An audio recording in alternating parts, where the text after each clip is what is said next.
Oh man, hey, what's the deal? That's your boy Tag from Pro Wrestling Tag. You know what I mean? As of this recording, it is 8:58 p.m.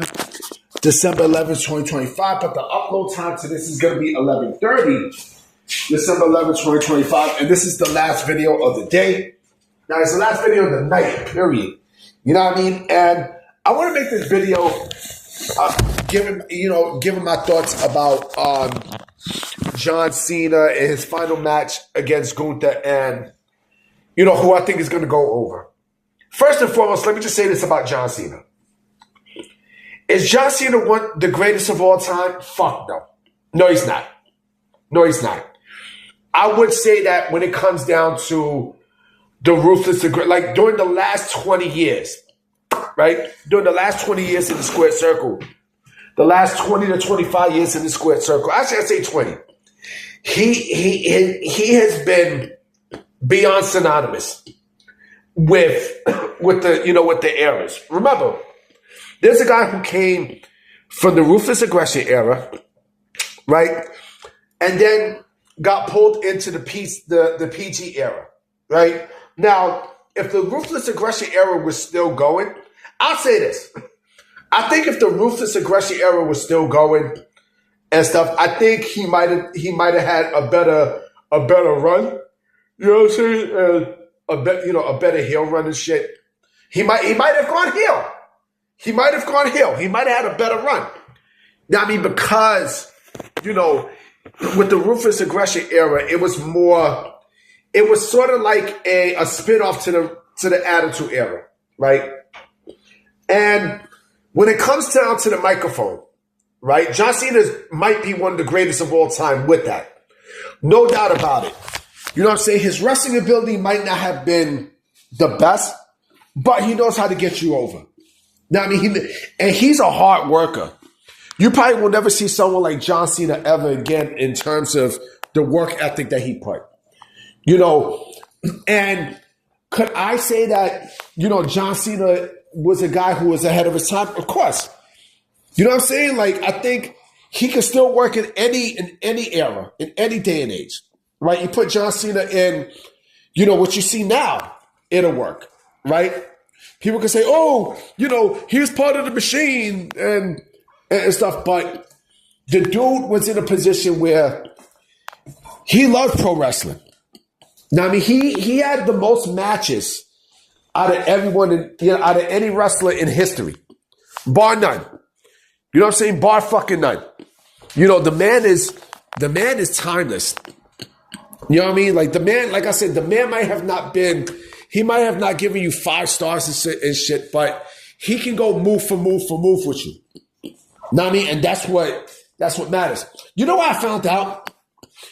I found out that Phillip Rivers is actually coming back to the NFL. Now, I mean, Phillip Rivers, the last team he played for was Indiana. He's actually going to be playing for Indiana. You know what I mean? He's 44 years old. The dude is recently a grandfather. I think he's going to be in the practice squad and stuff. I'm not expecting him to be a star, like he once was with San Diego. To think that the Giants drafted him first overall in 2004 and traded him for Eli Manning, shit's crazy, but yeah, John Cena, like I said, John Cena might not be the wrestler that he once was, but there's something special about John Cena. I don't know. It's something about him that, he makes shit very, very, very easy. You know what I mean? Not only on his opponents and shit, but also, in the ring and everything, right? The microphone work and stuff and, and how great he was, in the ring. Like there was something special about Cena. And, and I know I was going to talk about Gunther and such and Cena. I'm going to change the title of my thoughts about John Cena and, but remember, John Cena came from that class of the OVW4. Orton, Batista, Brock. If you want to put in Shelton Benjamin, you could too. Know what I mean? Ron Waterman. But yeah, Cena, like I said, Cena is a guy who he's the ultimate company man. He's a guy who he loves to work. A's tough. Remember the Royal Rumble back in 2008? Know what I mean? Like he came out of nowhere, surprisingly. You know what I mean? And he won that Royal Rumble too. It was at the Garden. I think it was 2008 or 2009. I think it was 2008. You know, anyway, you know, John Cena, he might be, you know, he is he is the face of the ruthless aggression era, but he was more than the face of the PG era. You know, now what I think is going to happen on Saturday, right? Who I think should go over between Cena and I was going to say Batista, between Cena and Gunther. I would pick Gunther to go over because, you know, and this is a problem with AEW, right? It seemed like with AEW, they want the legends to win. It's just like, oh, you know, well, let's give the legends to win in their last match, right? They let Sting go in his last match, right? They let Sting go over, right? But WWE follows tradition. And, you know, with Goldberg, you know, with Goldberg, you know, he lost in his last match and they did him dirty. They did him real fucking dirty. You know, they did him real dirty. And mind you, it was against Gunther, right? But I think with Gunther, I think he should be the guy to go over against John Cena. Because, again, John Cena is all about putting people over and stuff. It wasn't like that before.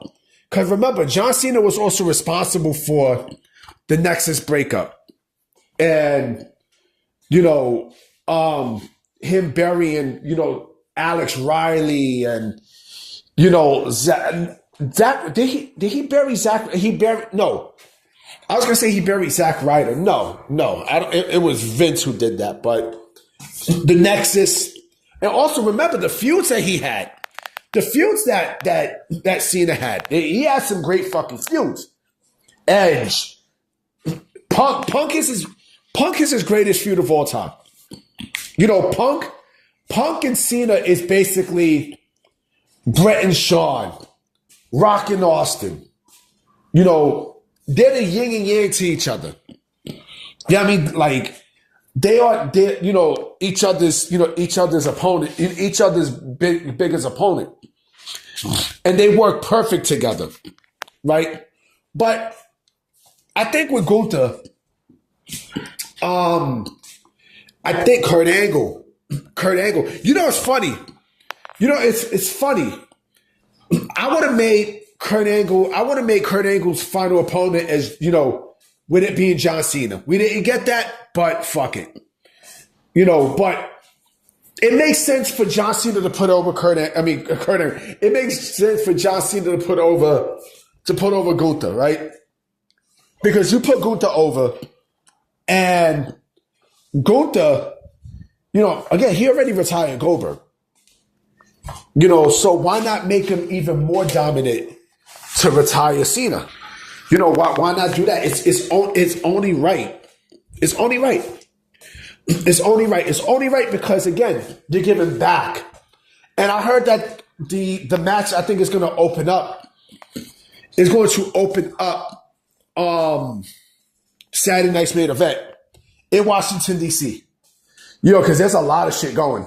Like, that whole Saturday night's main event is going to be, to me, it's a showcase for not only NXT, because you got Cody Rhodes against Obafemi, and you got, you know, the tag match with AJ Styles and Dragon Lee against, and I'm going to get to TNA, against Javon Evans and Leon Slater, but this also is a showcase to TNA as well. You know, remember that stupid ass rumor that, you know, TNA was not going to work with WWE because of the AMC deal and stuff? Like, that's bullshit. Like I said, WWE controls the masses. You know, so if they want something, basically TNA is like their backup It's going to be like their backup on who they want talent from. You know what I mean? So that's how they do it. That's their indie. That's their fucking indie. But again, it makes sense for Gunther to go over because, you want to build Gunther into a monster, especially going to 2026. Especially going there. You know what I'm saying? I think Gunther, if he beats John Cena, which I believe he will, one would have to think that he would have to. I would make I would make him win the Royal Rumble, even though I don't think that's going to be the case. But I would make him win the Royal Rumble. Going into having that momentum against John Cena, I would make him go and win the Royal Rumble. Why? Because again, you retire Cena, right? You retire Cena, you retire Goldberg. So fuck it. Why not give him a big push? Why not do it? Why not do it? I would do it. I would do it in a heartbeat. You know what I'm saying? But I think the plan is for CM Punk to possibly. It depends on what happens. It honestly depends on what happens with, January 5th. Whatever we see on January 5th is going to determine what's going to happen in the Royal Rumble.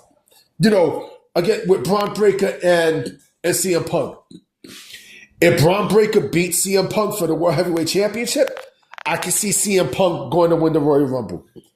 If Braun Breaker doesn't beat CM Punk for the World Heavyweight Championship, then I could see Gunther going to win the Royal Rumble. Again, it could be me. I'm just thinking, especially if he beats Cena. If he beats Cena, he's going to have momentum up the ass. Up the booty. So you got to think logically. Anyway, guys, I'm about to be out. You know what I'm saying? Also, I heard that the Saturday night's main event is now, they're going to take away the retro stuff. So now they're going to have a more modernized look. And I think it's time. I think it's time. I think the retro shit is played out. It was good when it first started, but now it's like, all right. I think it's time to let it go. And remember, there's no PLEs this month. Premium live events. So anyway, guys, I'm about to be out. I'm going to holler at y'all. I'm going to check y'all mañana. Peace.